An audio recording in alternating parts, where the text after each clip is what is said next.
Yes, if we see the situation where this incident happened in Pahalgam, Pahalgam always remains in total surveillance. There are security cameras, there is every time tight security in the Pahalgam. You can't go to Pahalgam from any side without passing the security checkpoints. So it was for the first time, it was seen that though there is a rapid force stationed only 1.5 kilometers away from the place where this incident happened. So, I know the area very well. I have been to the area, and I know such an act happening over there bears all hallmarks of a false flag operation. Why we say that? Because when such a thing happens, then the response should be proportionate. It should be that we'll have an investigation, and only after that you could blame someone. When the incident happened, automatically Indian media, Indian government, all its media started blaming Pakistan and Kashmiri freedom activists for this, although nobody claimed responsibility for this incident. So then, soon after that, after blaming Pakistan, they started an operation in Kashmir.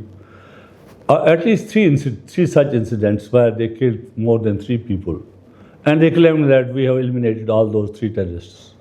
Only 3 people were involved in the incident.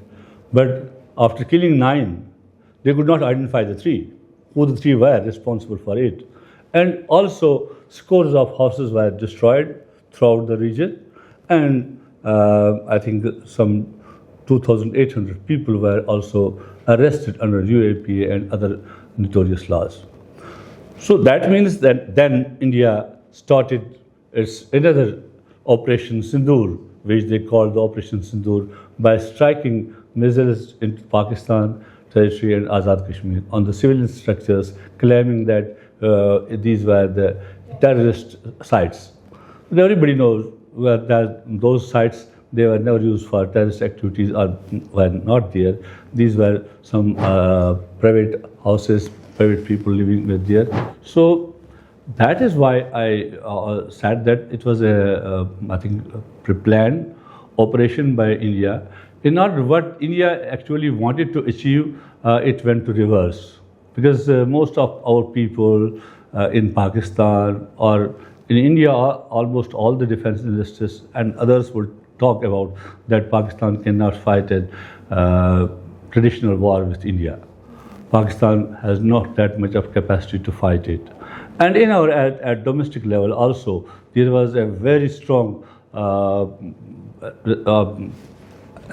type of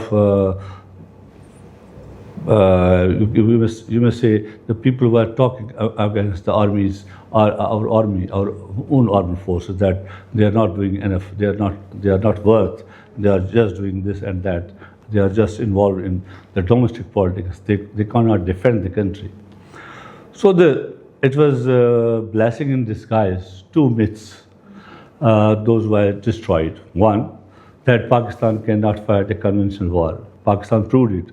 Pakistan is more capable of fighting a conventional war than India. India, who claimed to be the net security provider in this region, as was till then, Americans and others will push him that India will be the net security provider in the region.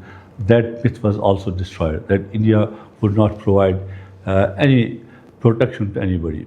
So Pakistan emerged as a very in 2 ways. On one hand, from May 22nd till April 22nd till May 19, Pakistan showed total restraint.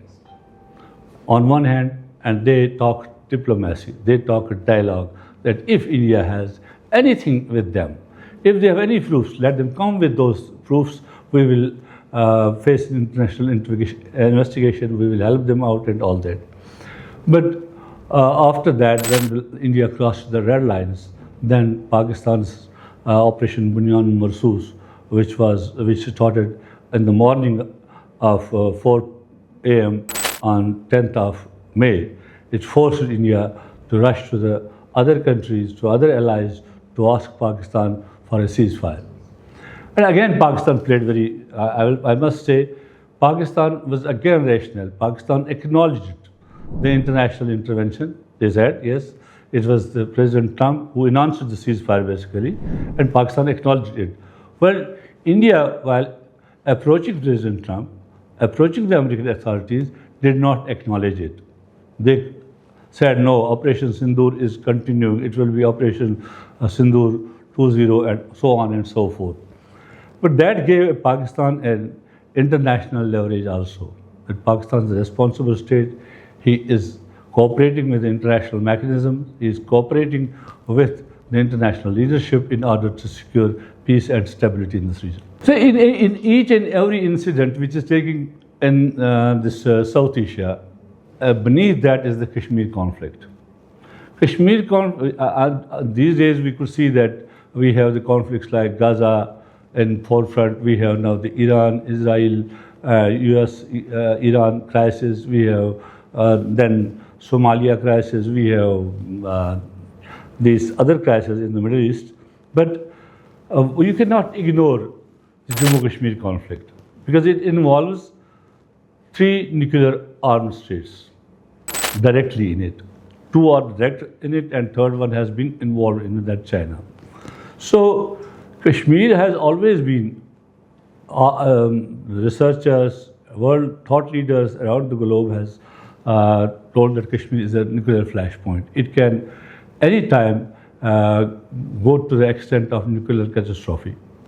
That's why President Trump always says that I like Prime Minister of Pakistan when he said, I have saved so much of lives by assuring ceasefire. So this is how Kashmir is important. The lifeline of the South Asia is Kashmir.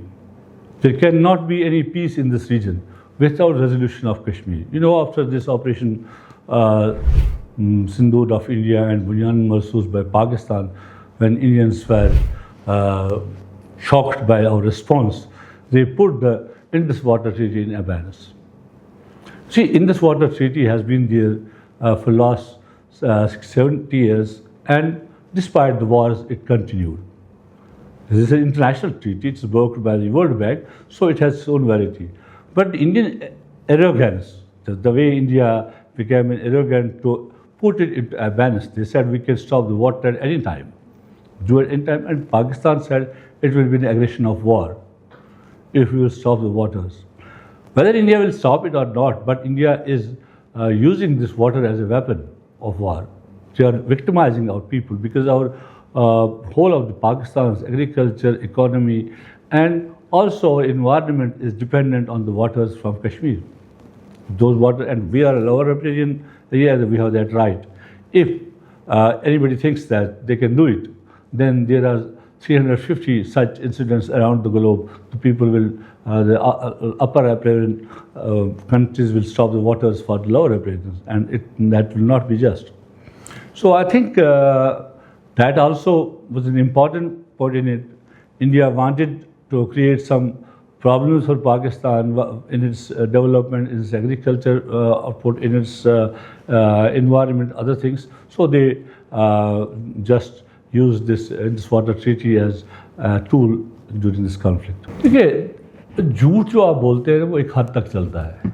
एक वक्त तक आप लोगों को बेवकूफ़ बना सकते हैं. आप हर वक्त बेवकूफ़ नहीं बना सकते.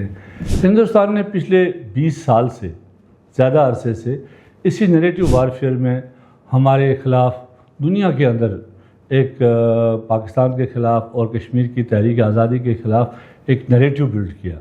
कश्मीर की तहरीक को टेररिज्म के साथ जोड़ा और पाकिस्तान को इम्पोर्टर ऑफ टेररिज्म करार दिया. उसके लिए दुनिया भर में मुख्तलिफ़ वेबसाइटें उनकी थी, उनके रिसाले थे, उनकी फ़ेक NGOs थी, फ़ेक लोग थे जो ये सारी चीज़ें करते थे. Unfortunately there was no counter measure from our sides at that time.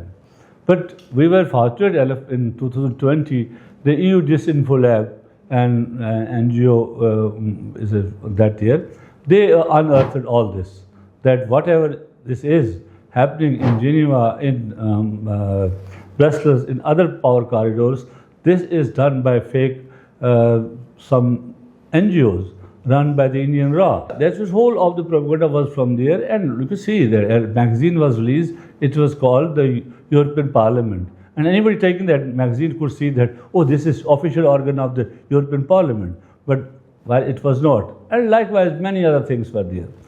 So India was exposed already on these lines, and on this Pahalgam incident, when Pakistan offered its